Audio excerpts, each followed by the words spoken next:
Okay.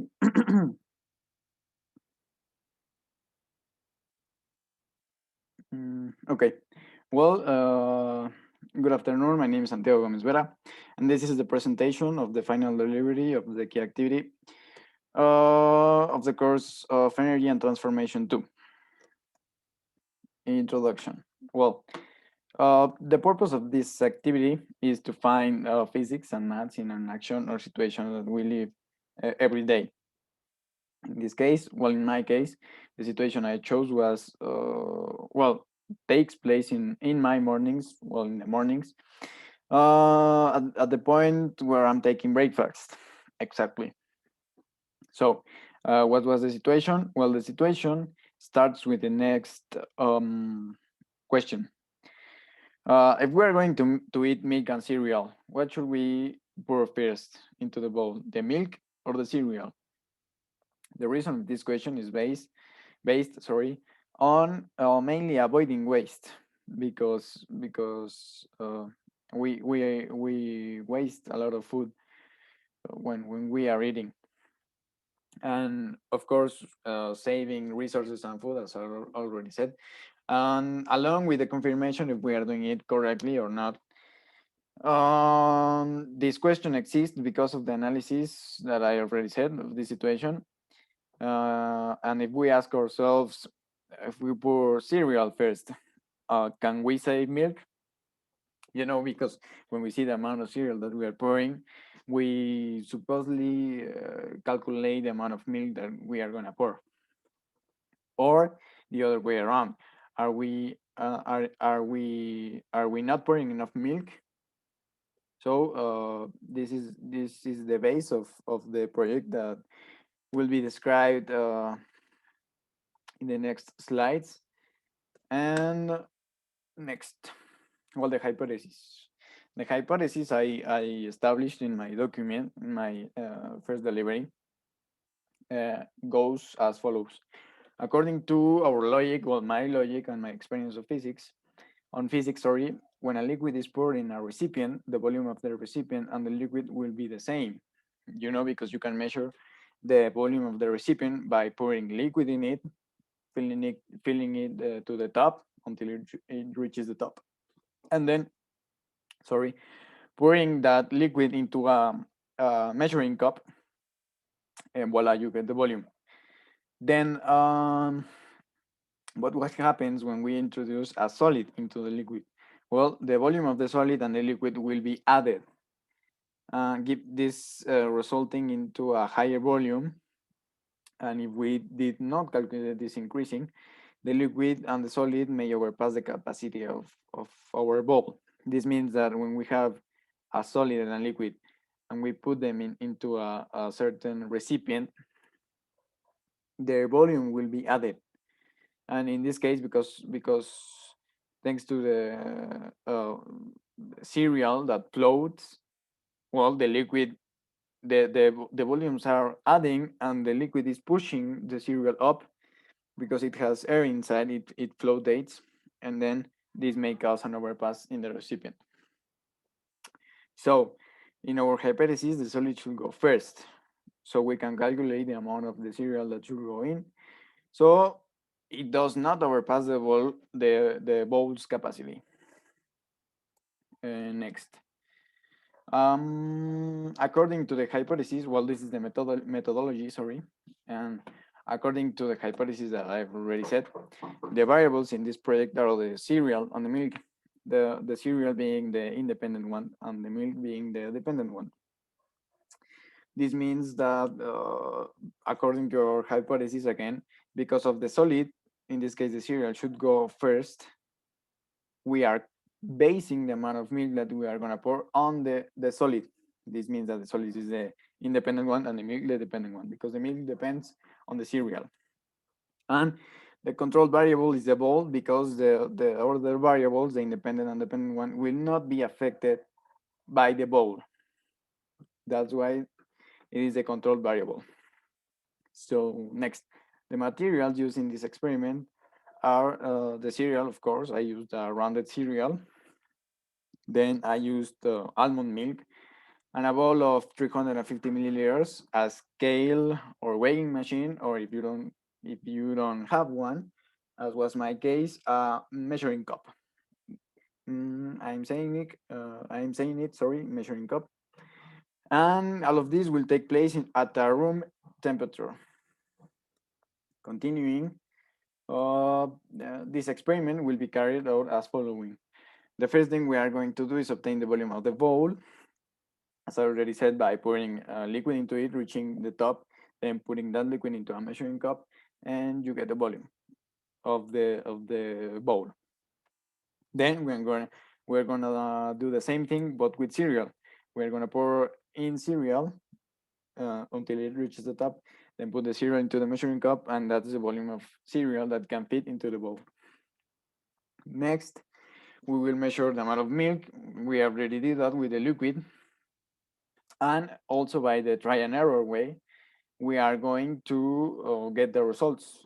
In this case, we are going to try pouring the cereal first, then the milk, eating it, and we are going to see if we are left with cereal or milk and the amounts. And then we are gonna try pouring the milk first, then the cereal, and we are gonna analyze what we are left with. Then we are going to, of course, measure and get percentage, etc., etc. Then we are going to get a conclusion, and of course, the data obtained in this process will be shown in the next slides. Oh, the results, yeah, here. Well, what happened when we poured the cereal first? First, sorry. Oh, well, what happens if we fulfill the bowl with cereal and not the maximum volume of milk?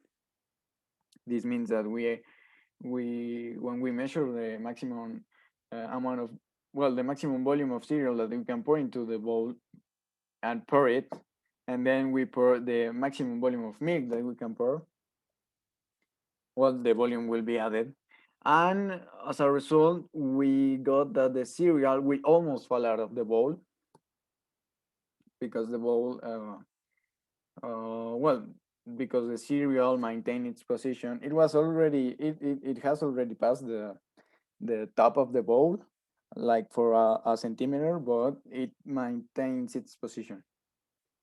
So I explained it. This is happening because the milk is filling there. Okay, the volumes are added. And then after we eat the cereal, the 14.3% of the maximum volume of milk is left in the bowl. This means that the maximum volume of milk, as I wrote here, is 350 milliliters, and the 14.3% of that is left in the bowl. Then the maximum volume of cereal is 450 milliliters because, as I was saying earlier, because of its shape and because it floatates. So if you have, I don't know, three circles like this together, you will notice, you will notice that there's a space that is empty and has no cereal in it. That's the space that makes the volume of the cereal higher, because it's not it's empty, but another cereal cannot be poured into there. So then the maximum volume of milk is 350 milliliters, sorry. And the 14.3% of milk is equal to 50 milliliters of milk. So this means that we should only pour 85.7% of the maximum volume of milk. This is equal to pouring only 300 milliliters instead of 350 milliliters into the bowl of milk. Now, sorry. This also means that we should pour only the 66.5% of milk with respect to the cereal, not the bowl anymore, with respect to the volume of cereal. Sorry. This means that if we pour 450 milliliters of cereal, we should pour the 66.5% of milk of that volume of the cereal. Now, next. What happens when we pour the milk first?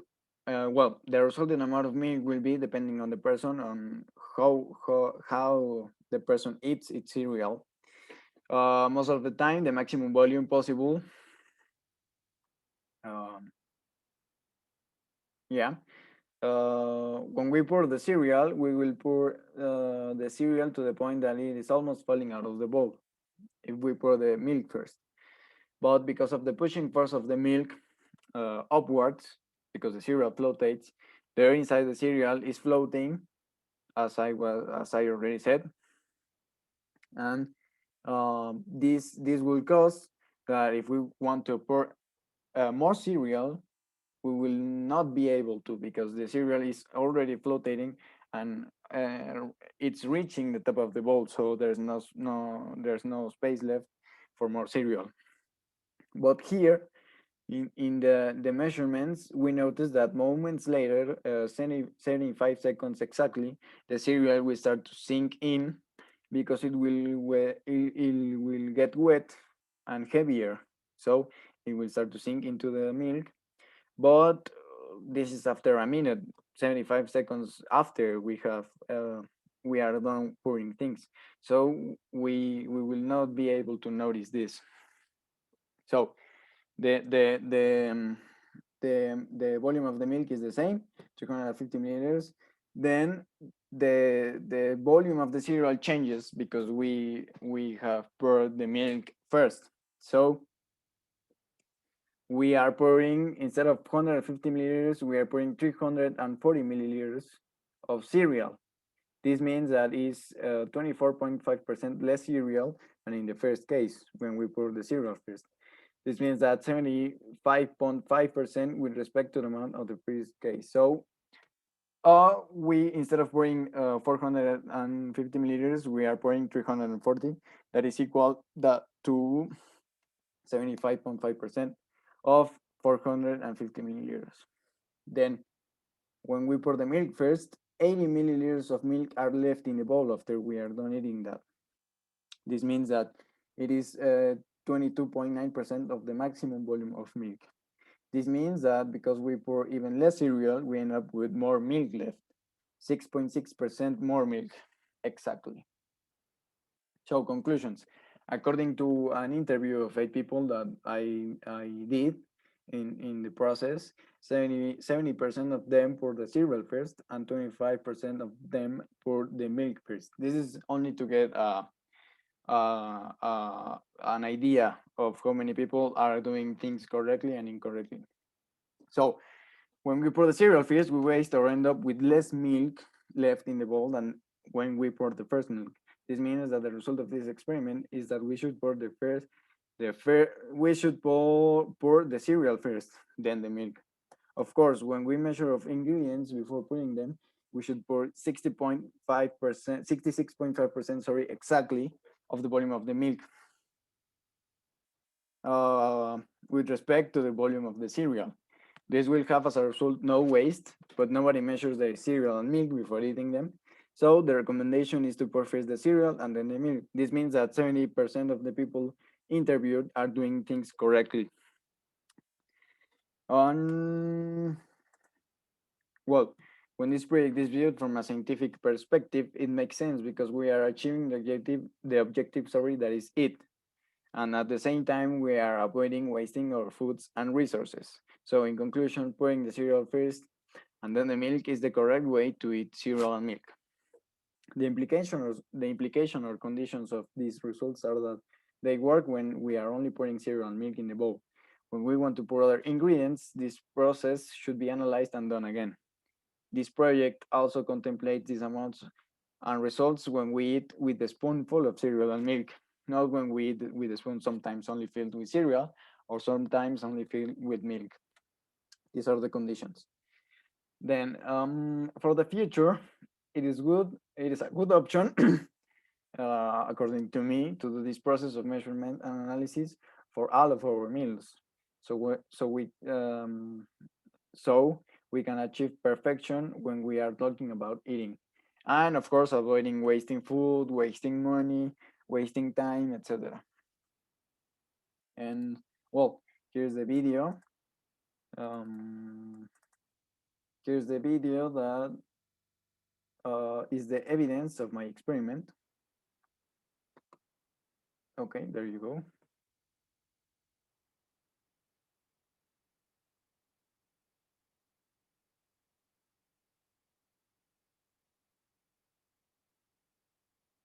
Okay, this is when we are pouring the liquid into the bowl so we can get or obtain the volume of the bowl. So we put the liquid until it reaches the top, then we put it into the measuring cup and we read the volume. Then the second step, we pour the cereal until it reaches the top, then we put it into the measuring cup and then we get the volume of the cereal that fits into the bowl. Mm,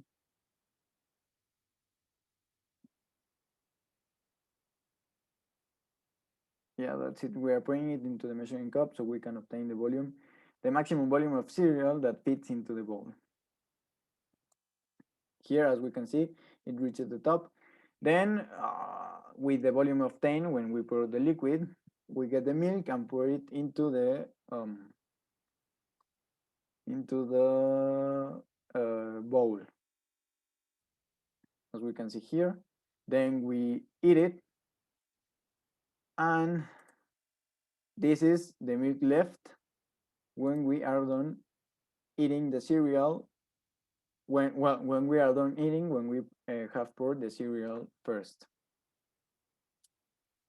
And okay, that was it. The upper references are, sorry, I think it stopped the sharing. The upper references are here. I basically obtained everything from my work I did earlier, the first and second delivery. And that is it. Thank you very much.